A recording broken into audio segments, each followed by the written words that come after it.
आज के वीडियो में मैं आपको दिखाऊंगा कि स्कैपुलर विंगिंग को कैसे ठीक किया जाए। हेलो दोस्तों, हमारे YouTube चैनल पर आने के लिए बहुत बहुत धन्यवाद। अगर आपको स्कैपुलर विंगिंग की समस्या है, जहां कंधे का ब्लेड पूरी तरह से बाहर की ओर निकलता है, तो अक्सर इसका कारण कमजोर और थकी हुई सेरेटस एंटीरियर मांसपेशी होती है। ये कंधे के ब्लेड के इस तरफ होती है और इसे आपके रिब केज से लगे रहने और घुमाने में मदद करती है।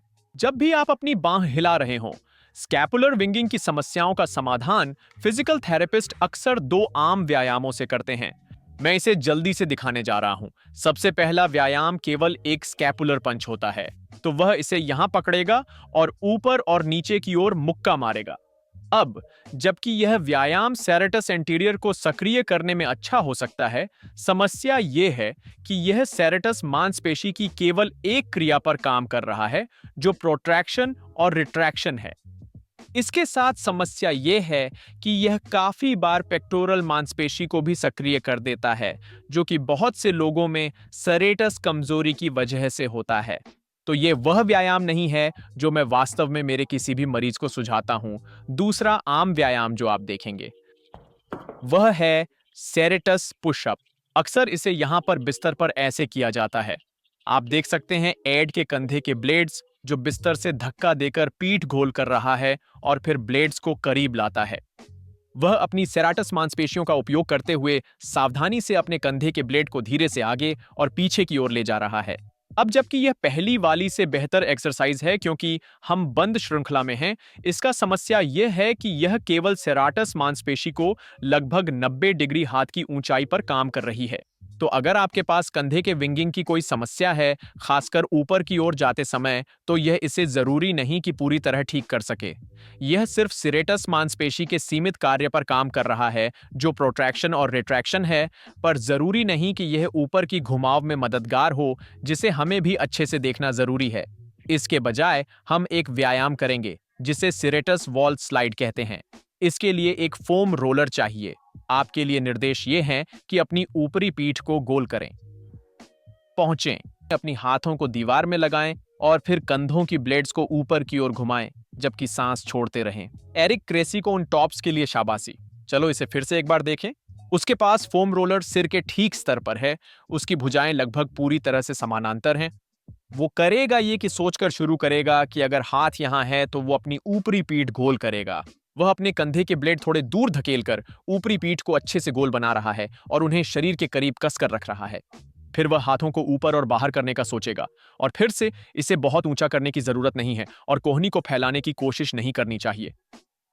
फिर वह अपने कंधे की हड्डियों को शरीर के बाहर अच्छे से चक्राकार घुमाने के बारे में सोचेगा। यही वह ऊपर की घुमाव है जिसमें सेराटस मदद करता है और फिर वह धीरे धीरे नीचे आएगा। अब अंतिम बात जो आप सोचने जा रहे हैं वह यह है कि जब आप पहुंचते हैं और उस पीठ को घुमाते हैं, अच्छी तरह से सांस छोड़ें और इससे कंधे की ब्लेड को पसली के पिंजर के और भी करीब खींचकर गले लगाने में मदद मिलेगी, जो कि आखिरी महत्वपूर्ण भाग है।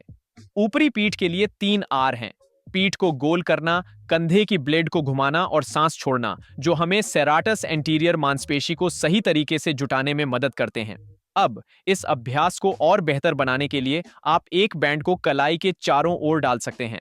एक आम पैटर्न जो हम देखते हैं वह यह है कि काफी लोग जो सेराटस एंटीरियर की कमजोरी और थकान से जूझ रहे हैं, वे भी अपने सबस्कैपुलेरिस मांसपेशी के साथ बहुत अधिक प्रभावी होते हैं, जो रोटेटर कफ की एक मांसपेशी है और बैंड की खींच से लाभ हो सकता है।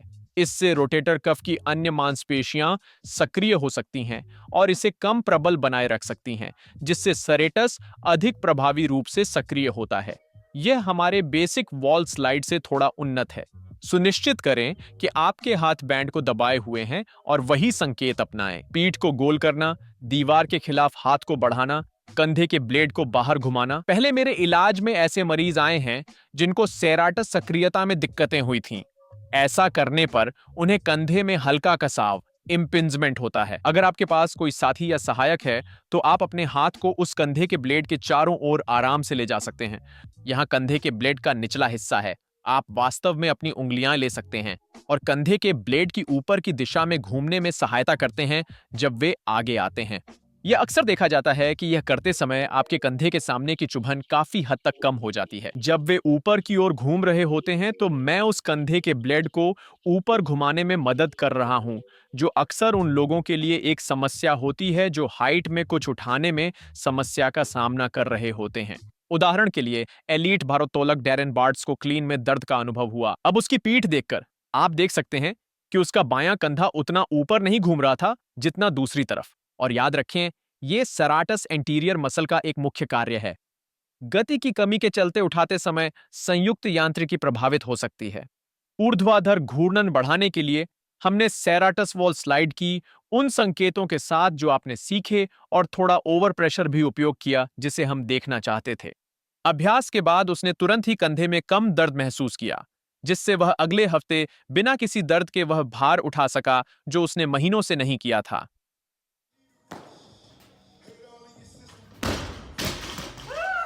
हाँ मेरे दोस्त, ये सिरेटरस केवल 90 डिग्री पर ही काम करने के लिए नहीं है। हमें 120 से 150 डिग्री के कंधे की ऊंचाई के बीच में ओवरहेड पाना होगा, तो यह उसके लिए बेहतरीन अभ्यास है। इसके लिए धन्यवाद एड। दोस्तों, मुझे आशा है कि यह वीडियो उपयोगी था ये समझने में कि अगर आपके कंधे के ब्लेड्स बाहर आ रहे हैं, अक्सर सुझाए जाने वाले सेराटस पंच, स्कैपुलर पंच जैसी एक्सरसाइज और सेराटस पुशअप्स, हालांकि इन्हें बुरी एक्सरसाइज नहीं माना जाता है, लेकिन ये हमेशा ही दीर्घकालिक सुधार के लिए सबसे उत्तम विकल्प नहीं साबित होते। समस्या विशेष रूप से ओवरहेड मूवमेंट्स में ऑप्टिमल से बहुत दूर है, इसलिए मुझे लगता है कि सेराटस वॉल स्लाइड इस समस्या को बेहतर तरीके से हल करने में मदद कर सकता है। उम्मीद है आपको आज का वीडियो पसंद आया होगा। अगर हाँ, तो इसे किसी मित्र के साथ साझा करें जिनको ऐसी समस्या हो सकती है, और चैनल को सब्सक्राइब करें। अगर कोई एक्सरसाइज, चोट या कुछ और ऐसा है जिस पर आप भविष्य में वीडियो चाहते हैं तो कृपया नीचे कमेंट में बताएं। स्क्वाट यूनिवर्सिटी आपकी मदद करना चाहता है कि आप जिम में बेहतर मूव करें और बाहर दर्द कम करें और आपकी क्षमता तक पहुंचने में मदद करें। तो अगली बार तक दोस्तों, खुशी से स्क्वाट करते रहें और अपनी फिटनेस बढ़ाते रहें।